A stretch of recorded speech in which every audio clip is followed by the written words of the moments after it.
गेल्या 13 महिन्यांपासून सुरू असलेल्या इस्रायल आणि हिजबुल्लाह यांच्यातील युद्धाला आता पूर्णविराम मिळाला आहे।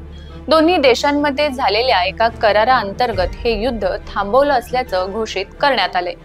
हे युद्ध किती दिवसांसाठी थांबवण्यात आलंय, तसंच कोणता करार झालाय आणि त्या करारानुसार कोणत्या अटी घालण्यात आल्या आहेत, या सर्वांची माहिती आपण आजच्या या व्हिडिओच्या माध्यमातून समजून घेणार आहोत। नमस्कार, मी रेणुका पवार आणि तुम्ही पाहताय ऋतम मराठी। इस्रायल आणि हिजबुल्लाह यांच्यातील युद्धाच्या पूर्णविरामाची घोषणा अमेरिकेचे राष्ट्राध्यक्ष जो बायडन यांनी नुकतीच केली आहे। गेल्या 13 महिन्यांपासून सुरू असलेल्या या युद्धात आतापर्यंत इस्रायल आणि लेबनॉन या दोन्ही देशांच्या शेकडो नागरिकांनी आपला जीव गमावलाय। अमेरिका आणि फ्रान्स यांच्यातील मध्यस्थीनं आता या युद्धाला पूर्णविराम लावण्यात आला असून दोन्ही देशांच्या संयुक्त निवेदनात म्हटलंय, या करारामुळे लेबनॉनच्या दक्षिण सीमेवर सुरू असलेली लढाई आता थांबवली जाईल। तसेच या कराराविषयी जो बायडन यांनी म्हटलंय, कायम स्वरूपाच्या युद्धविरामासाठीच हा करार करण्यात आला आहे। या करारातील अटींप्रमाणे पुढच्या 60 दिवसांच्या आत इस्रायली सैनिक दक्षिण लेबनॉनमधून परततील। तसेच हिजबुल्लाह देखील लितानी नदीच्या दक्षिणेकडून आपली उपस्थिती मागे घेतील। या शांतता करारातील अटींनुसार आता हिजबुल्लाह या इराण पुरस्कृत अतिरेकी संघटनेच्या सैनिकांऐवजी तिथे लेबनॉनचे 5000 सैनिक तैनात करण्यात येणार आहेत। तसंच या भागातील हिजबुल्लाहच्या सैनिकांनी केलेलं बांधकाम आणि इतर युद्ध सामग्री काढून टाकण्याची जबाबदारी देखील लेबनॉनच्या सैनिकांवर असेल। सोबतच या ठिकाणी हिजबुल्लाह पुन्हा हस्तक्षेप करणार नाही याची काळजी देखील लेबनॉन सैन्यालाच घ्यावी लागणार आहे। दरम्यान लेबनॉन आपल्या 5000 सैनिकांना कोणते आदेश देणार ते पाहणं जास्त महत्त्वाचं आहे, कारण गेल्या अनेक दिवसांपासून युद्धात गुंतल्यामुळे लेबनॉनचं खूप मोठं आर्थिक नुकसान झालेलं आहे। तसंच संसाधनं आणि मानवी शक्तीची प्रचंड हानी झालेली आहे। त्यामुळे हिजबुल्लाह सैनिकांनी पुन्हा डोकं वर काढलं तर ते लेबनॉनला परवडणारं नाही। हिजबुल्लाहचा पूर्व इतिहास पाहता युद्धविरामाच्या कराराचं खऱ्या अर्थानं पालन होणार का, हा प्रश्न सध्या तरी अनुत्तरितच आहे।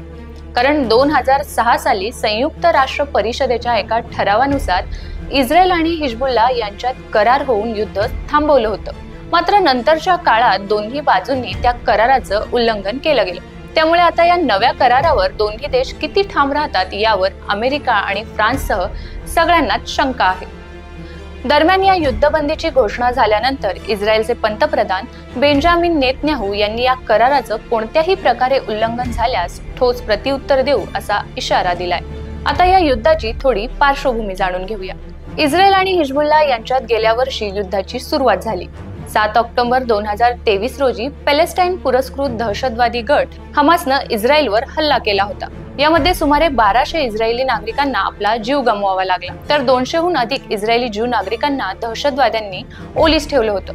त्याला प्रत्युत्तर म्हणून इस्रायलने गाझा पट्टीवर हल्ला केला। इस्रायलच्या याच हल्ल्याने हमासचं कंबरडं मोडलं गेलं। इस्रायल आणि हमास संघर्षामागे हेच कारण होतं। इस्रायल आणि हिजबुल्लाह यांच्यातील वैर खूप जुनं आहे। हिजबुल्लाह या शिया दहशतवादी संघटनेची निर्मिती जरी लेबनॉनमध्ये झाली असली तरी त्यामागे इराण आहे हे साऱ्या जगाला ठाऊक आहे। इस्रायल हे ज्यू राष्ट्र आहे। इस्रायल मधल्या जेरुसलेम इथल्या अक्सा मशिदीवर इराणसह सर्वच मुस्लिम राष्ट्रांना ताबा हवा आहे। इस्लामी जगतात या मशिदीला पवित्र मानलं जातं आणि त्यामुळे ही मशीद मुस्लिमेतरांच्या शासनातून मुक्त करण्यासाठी मुस्लिम राष्ट्र संघर्ष करत आहे। मात्र जेरुसलेम हे ज्यूंसाठी देखील पवित्र स्थान असल्यामुळे इस्रायलने कधीच याला मान्यता दिली नाही। त्याची परिणिती म्हणून इस्रायल आणि शेजारील मुस्लिम राष्ट्रांमध्ये वैर वाढत गेलं। स्वाभाविकच ते इराण सोबतही वाढत गेलं। गेल्या अनेक दशकांपासून इस्रायल आणि इस्लामी राष्ट्रांमध्ये सातत्याने संघर्ष सुरू आहे। दरम्यान 2023च्या सप्टेंबर महिन्यात इराणचे राजदूत सिरियात इस्रायलच्या हवाई हल्ल्यात मारले गेले। त्याचा बदला म्हणून इराणनं सुमारे 300 ड्रोन आणि क्रूझ क्षेपणास्त्रांनी इस्रायलवर हल्ला केला।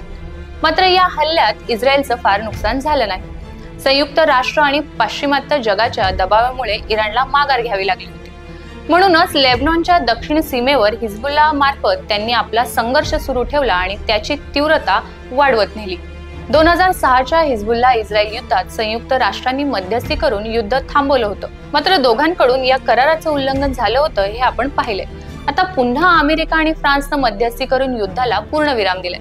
मात्र हा युद्धविराम किती काळ टिकतो याबाबत कोणतीच शाश्वती नाही। त्यामुळे यावर आता तरी काही ठोस सांगता येणार नाही।